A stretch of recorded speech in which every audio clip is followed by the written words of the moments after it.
আমাদের মসজিদ ভিত্তিক মক্তাবের যে ব্যবস্থাটা এটা ছিল, আমরা ফজরের সলাতের পরে আমরা হচ্ছে মক্তবে আমাদের যিনি ইমাম সাহেব অথবা মুয়াজ্জিন সাহেব ছিলেন উনারা নিজেরাই হচ্ছেন আমাদেরকে মক্তবে আমাদের যে বেসিক ইসলামী যে শিক্ষাটা মানে ফান্ডামেন্টালস অফ ইসলাম যেটা ফরদুল আইন যেটা আমাদের উপরে নামাজ কিভাবে পড়তে হবে, কুরআনটাকে কিভাবে পড়তে হবে, সিয়ামের দোয়াগুলো কি কি, সিয়াম কিভাবে রাখতে হবে, অজু কিভাবে ভেঙে যায়, অজু কিভাবে করতে হবে, এটা আবার ছেলে মেয়ে আলাদা আলাদা করে এভাবে করে যে শিক্ষাটা, এই বিষয়টা একদম সর্বোপরি সব জায়গায় শহর এবং গ্রাম মফস্বল যাই বলি আমরা প্রত্যেকটা জায়গায় এই বিষয়গুলো চালু ছিল, যেটাকে আমরা দেখেছি সরকারিভাবে যেটাকে ফুরকানিয়া মাদ্রাসা যেটাকে বলে।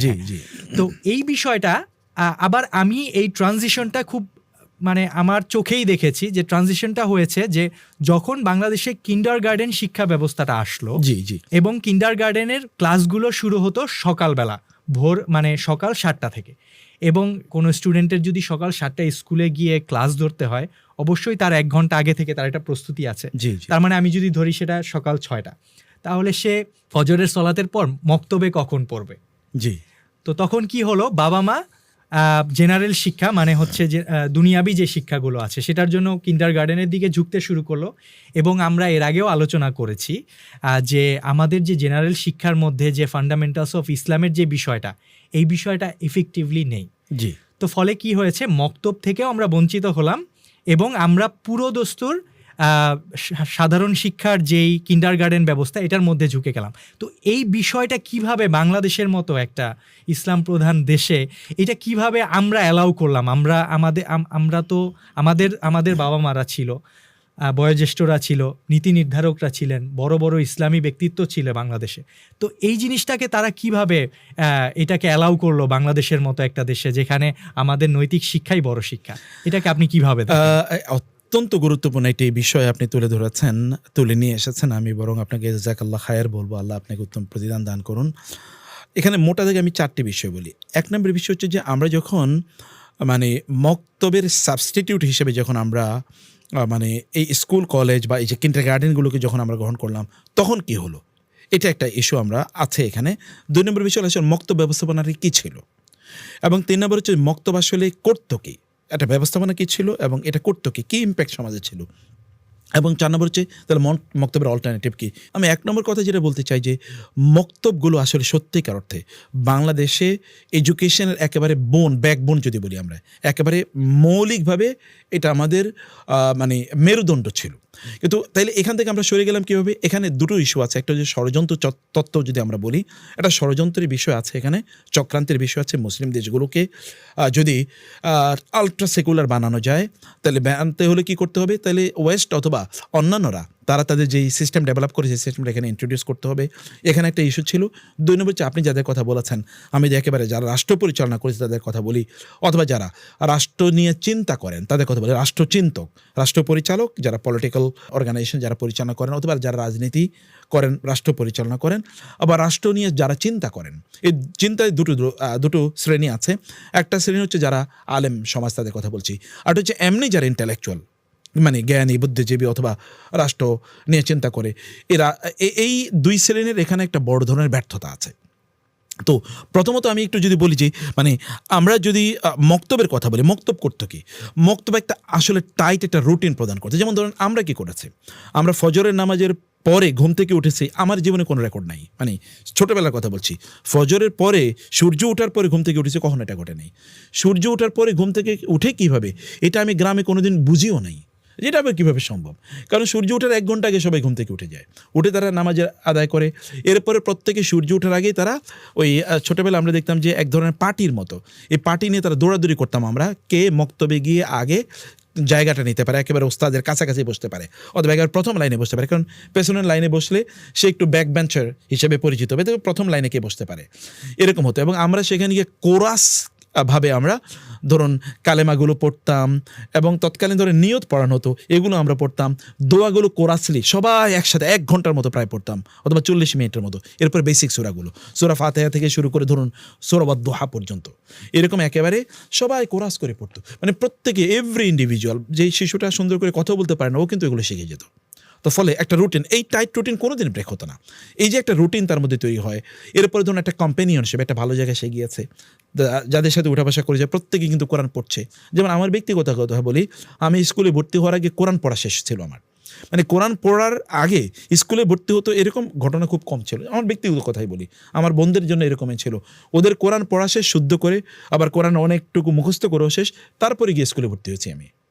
তো এরকম একটা প্যাটার্ন ছিল। তাহলে এখানে একটা গুড কম্পেনিয়নশিপ আসে, একটা আইডেন্টিটির কথা বলি যে আমরা, আমার যে মুসলিম আইডেন্টিটি তৈরি হয় কোথেকে? ওই যে মক্তব থেকে তৈরি হচ্ছে। কারণ আমি দিন শেষে আমি আল্লাহ সুবহানাহু ওয়া তাআলার বান্দা, এবং আমার প্রত্যেকটা কাজ, যেমন তাসবিহ তাহলিলগুলো আছে, শুধু তাই না, অনেকগুলো দোয়া আছে।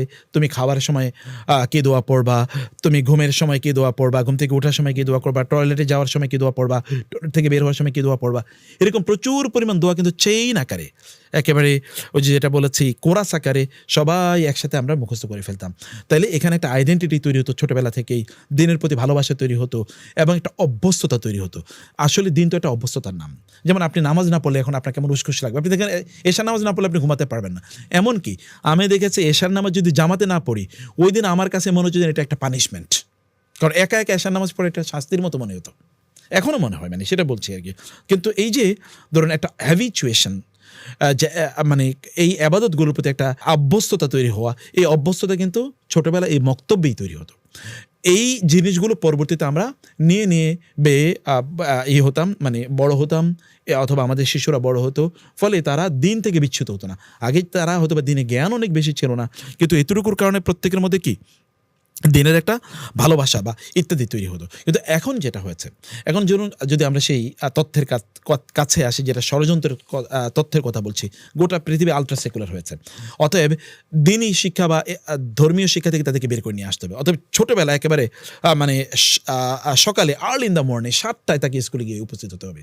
এখন স্কুলে তো আর কোনো ধর্মীয় শিক্ষা নাই, কারণ স্কুল এগুলো তো তাকে দুনিয়ার স্কিল তাকে প্রদান করবে, দুনিয়ায় কত উন্নতি মানে অর্জন করবে, বা দুনিয়াতে বড় চাকরি ব্যবসা ইত্যাদি করবে, স্কিল ডেভেলপ করবে, এক্সপিরিয়েন্স অর্জন করবে, এগুলো নিয়ে তাকে অনেক বেশি পড়ানো হয়। ফলে ওইখানে ধর্মীয় শিক্ষার কোনো স্থানই নেই, বরং ওইটাকে একটা এক্সট্রা সাবজেক্টে এটাকে পরিণত করা হয়েছে। তো ফলে সকালবেলা যখন সেই মক্তবে যাওয়ার কথা ছিল, তখন সে যায় স্কুলে। স্কুল থেকে আসার পরে সে কী করে? তারপরে সে একটু রেস্ট নিতে হয়, কারণ ওইখানে রিগোরাস প্রচুর পরিমাণ পড়াশোনা তার আছে, একটু তাকে রেস্ট নিতে হয়, কারণ দুপুরে পরে তার আবার কোচিং শুরু হবে, অথবা প্রাইভেট টিউটর আসবে, এটা আবার বিকাল পর্যন্ত চলে।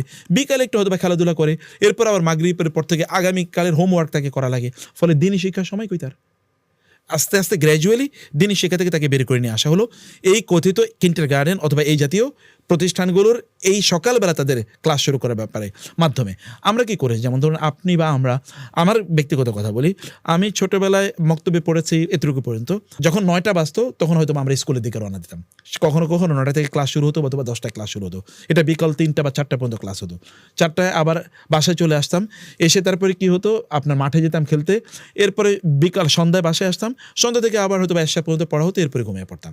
আবার ওই যে আবার ফজরের পর আগে থেকে কিন্তু আবার মানে কাজ শুরু হতো। একটা টাইট রুটিনের মধ্যে সবাই ছিল। এখন সকালে যখন সে স্কুলে চলে যায়, তখন তার মক্তবের বা এই দিনী শিক্ষা তার একেবারে হচ্ছে না, আবার অন্য সময় দিনী শিক্ষা হচ্ছে না। এই জায়গায় যারা রাজনীতি করেন অথবা যারা রাষ্ট্র পরিচালনা করেন, তারা ওই সেকুলারিজমকে তারা প্রমোট করেছে। আমাদের বাংলাদেশের কথাই বলি, সেই আপনি 71 থেকে শুরু করে এখানে দিন এখানে কবে প্রাইম বা মৌলিক ভূমিকা পালন করেছে? কখনোই মৌলিক ভূমিকা পালন করে নেই, বা দিনী ইস্যু কখনো এখানে মৌলিকভাবে ছিল না। শিক্ষা ব্যবস্থা তো নাই, বরং গ্র্যাজুয়ালি শিক্ষা ব্যবস্থা থেকে কীভাবে দিনকে বের করে দেওয়া হবে।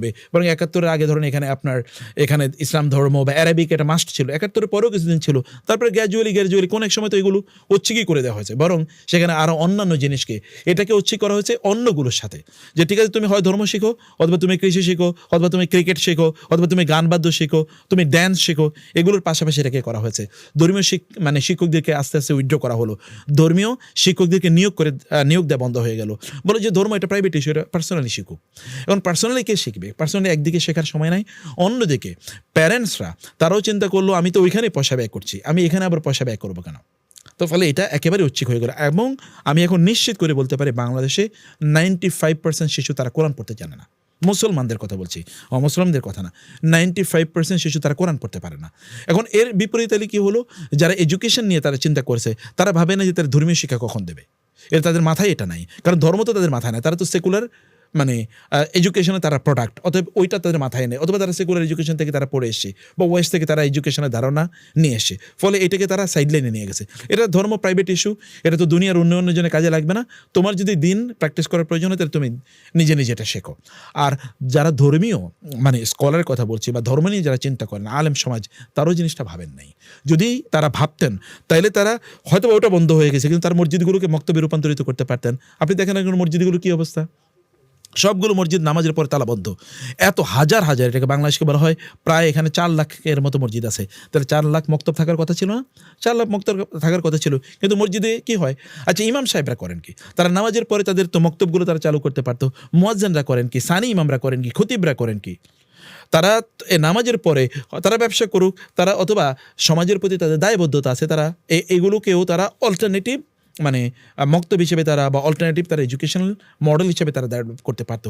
কিন্তু এই জায়গাও তারা আসলেই চিন্তা দেয় নাই। তারাও ওই গড্ডালিকা প্রবাহের তারা গা ভাসিয়ে দিয়েছে, অথবা তারা মাদ্রাসা তৈরি করেছে। মাদ্রাসাতে কতজন স্টুডেন্ট যায়?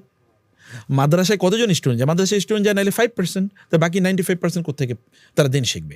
ফলে তারা অল্টারনেটিভ এডুকেশন তারা ডেভেলপ করে নাই, তারা ওই মাদ্রাসা কথিত মাদ্রাসায় তারা ডেভেলপ করেছে। তো মাদ্রাসায় তো লোকেরা সবাই আসবে না, অথবা মাদ্রাসায় বিরোধী প্রপাগান্ডাও ছিল, অথবা মাদ্রাসায় ধরেন দুনিয়াকে নিয়ন্ত্রণ করার এডুকেশন মাদ্রাসায় তো আসলে দেওয়া হয় নাই। তো ফলে মানুষ চিন্তা করেছে মাদ্রাসায় ঠিক আছে 1-2 জনকে পড়াবো, অথবা মাদ্রাসাগুলোতে ডোনেট করবো, কিছু আলেম হলে তো মসজিদের ইমাম হলে বা মুয়াজ্জিন হলেই তো চলে আমাদের এইভাবে, অথবা আমাদের জানাজা পড়াইতে পারবে, আমাদের যখন বিয়ে হবে তখন মানে বিয়ে পড়াতে পারবে, ইত্যকার যখন জন্ম হবে তখন তারা একটু আজান দিতে পারবে, নাম দিতে পারবে, ইত্যাদি হলেই তো যথেষ্ট। এতটুকু জায়গায় দিনী শিক্ষাটাকে তারা নিয়ে গিয়েছে। এবার প্যারেন্টসদের কাছে আসি। প্যারেন্টসরা কী পরিমাণ বেশি চিন্তা করে দেখুন, দুনিয়া দুনিয়া দুনিয়া, দুনিয়ার উন্নয়ন লাগবে, দুনিয়ার উন্নয়ন লাগবে। বাবাও চাকরি করে, মাও চাকরি করে, ঠিক আছে, অথবা বাবা চাকরি করে, মা তখন ওই যে সিনেমা দেখা, পার্শ্ববর্তী দেশের বিভিন্ন ধরনের ওই যে আছে সিরিয়াল আছে, এগুলো দেখবে। এখন তো মানে শয়তান আগে রাস্তার সামনে দাঁড়িয়ে থাকতো, আসো তোমাকে ডাকে। এখন তো শয়তান রাস্তায় দাঁড়িয়ে থাকে না, অন্তর পকেটের ভিতরে শয়তান, ডিভাইসের ভিতরে শয়তান। অতএব শয়তান তো প্রতি মুহূর্তে তাকে ওয়াসওয়াসা দিচ্ছে, রাস্তায় দাঁড়িয়ে তাকে ওয়াসওয়াসা দেওয়ার প্রয়োজন হয় না। তো ফলে এখন পিতা মাতা কিন্তু হয় তারা মানে দুনিয়ার কাজ নিয়ে ব্যস্ত, অথবা তারা কি তাদের সময় নেই, কারণ তারা অন্য জায়গায় তারা ব্যস্ত। একজন পিতা সারাদিন হয়তো বা কাজ করে, বাসায় যখন আসেন তখন তিনি আবার ওই ডিভাইস নিয়ে তিনি ব্যস্ত থাকেন। তিনি হয়তো বা টক শো দেখবেন, টেলিভিশন দেখবেন, অথবা তিনি বিভিন্ন দেশের খবর শুনবেন, এগুলো নিয়ে তিনি ব্যস্ত। তিনি পত্রপত্রিকা পড়বেন, তিনি ফেসবুকে পোস্ট দেবেন, অন্য কেউ পোস্টে তিনি কমেন্ট করবেন, শেয়ার করবেন, লাইক করবেন, এগুলো নিয়ে তিনি ব্যস্ত। আর মাও অন্য জায়গায় ব্যস্ত। এই ব্যস্ততার বাইরেও তাদের নিজেদের যখন একাডেমিক্যালি বা দিনী চেতনা যদি তাদের মধ্যে তৈরি না হয়। আচ্ছা, এই এখনকার যে জেনারেশনের কথা বলছি, যারা এখন পিতা মাতা, আমাদের জেনারেশনের কথা বাদ দিলাম, আমার বয়স 50, এই কারণে আমি আমার জেনারেশন বাদ দিয়েছি। ধরুন আপনাদের জেনারেশনের কথা বলি, এই জেনারেশন তারা নিজেরাই তো মক্তবে পড়ে নাই, অথবা তাদের নিজেদের মধ্যে একাডেমিক্যালি দিনই শিক্ষা নাই, তাদের সন্তানদেরকে কীভাবে শেখাবে? তারা তো ওই অনুভূতি তাদের মধ্যে ডেভেলপ করে নেই। তো ফলে তাদের সন্তানরাও শেখে না, তারা যদি শেখে না তাদের সন্তানরাও শেখে না। তাদের সন্তানরা না শেখার কারণে এর পরবর্তী যে প্রজন্ম শিখবে না, আস্তে আস্তে আস্তে আস্তে এরা দিন থেকে একেবারেই দূরে সরে যাচ্ছে। আবার এই জাতীয় আলোচনাও কিন্তু সমাজে প্রচণ্ড পরিমাণ কম। এই আলোচনা কম হওয়ার কারণে আপনার এগুলো হচ্ছে না। এখন ধরেন সকাল মানে বেলা তারা শিখলো না, দিনেও তারা শেখার কোনো সুযোগ নাই, পিতামাতার মধ্যে অনুভূতি নাই। আলেমরাও যেভাবে মসজিদগুলোকে মক্তব বানিয়ে দেওয়ার কথা ছিল, মসজিদে হাজার হাজার লোক যায়, লক্ষ লক্ষ লোক যায় মসজিদে জুমাবারে আলেমরা যদি সমস্বরে বলতো আজ থেকে এই মসজিদে মক্তব শুরু হলো বা চালু হলো, আপনাদের সন্তানদেরকে নিয়ে আসবেন, অথবা তারা ফজরের নামাজের পর তারা ঘরগুলোতে যেত, আপনার বাচ্চারা কেন শুয়ে আছে পাঠিয়ে দেন। এটা তো দাওয়াতি কাজ না?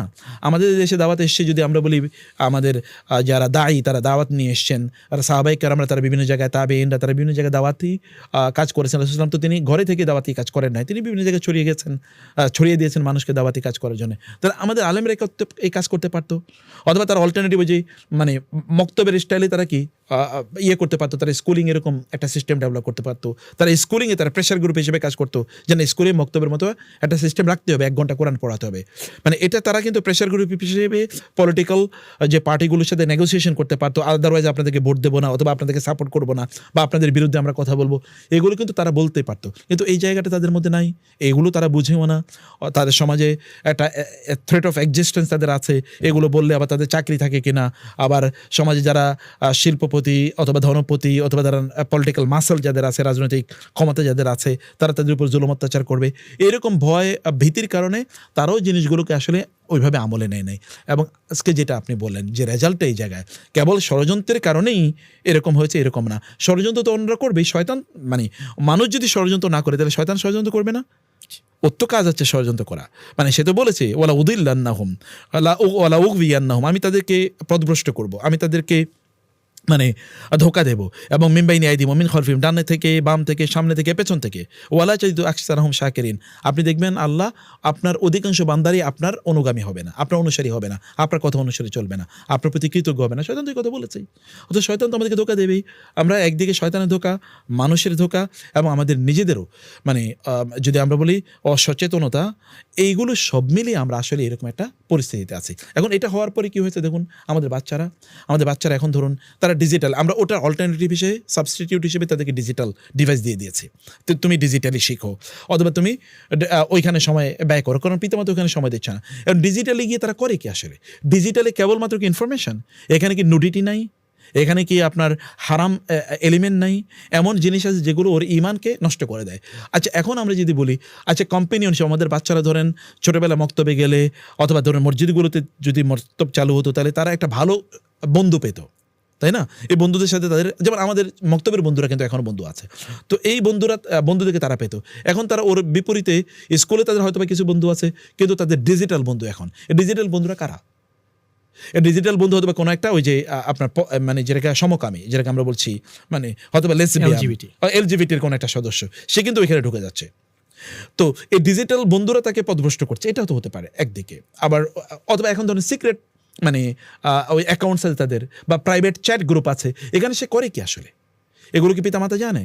কিচ্ছু জানে না। ফলে এরা আসলে এদের ধরেন খুব ব্যাড কম্পেনিয়ন তৈরি হচ্ছে, এদের রুটিন কোনোটাই হচ্ছে না, এদের টাইম ম্যানেজমেন্ট ঠিক হচ্ছে না, এরা দেরিতে ঘুম থেকে উঠে দেরিতে ঘুমাতে তারা যায়, এবং দরজা বন্ধ করে তারা কী করে পিতামাতা কোনো খবরও তারা রাখে না এবং জানে না। এবং কোনো এক সময় গিয়ে এই ডিজিটাল ওয়ার্ল্ডই ওদেরকে আসলে পথভ্রষ্ট করে দেয়, ওদেরকে একেবারে শেষ করে দেয়।